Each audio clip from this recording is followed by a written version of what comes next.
Hi everyone. So, tasty and easy onion dosa ఎలా తయారు చేయాలో చూద్దామా? సో, ఫస్ట్ అయితే ఈ దోస ప్రిపరేషన్‌కైతే బ్యాటర్ అయితే బాగా ప్రిపేర్ చేసుకోవాలి. బ్యాటర్ అనేది ఎంత బాగా ప్రిపేర్ చేసుకుంటే మనకైతే దోస అయితే అంత బా వస్తాయి. ఆ తర్వాత టెక్నిక్ ఏంటంటే దోస ప్యాన్ ఉంటుంది కదా! సో, ఆ దోస ప్యాన్‌నయితే ఇలా దోస వేసే ముందు ఆనియన్‌తో గానీ, లేదా టిష్యూతో గానీ బాగా రబ్ చేయాలనమాట.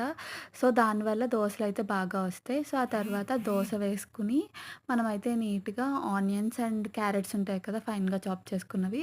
అవైతే వేయాలి. ఆ తర్వాత ఆయిల్ ఎడ్జెస్‌లో వేయాలనమాట. సో, ఆ చుట్టూ అనేది మనకు బాగా కాలుతుంది.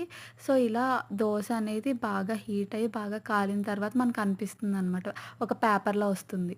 సో, ఆ తర్వాత నీట్‌గా దోసని తీసేసుకొని సర్వ్ చేసుకొని పల్లీ చట్నీతో కానీ, టొమాటోతో చట్నీతో కానీ, మనకి ఫేవరెట్ ఏ చట్నీ ఉంటే ఆ చట్నీతో తింటే టేస్ట్ అయితే చాలా బావుంటుంది.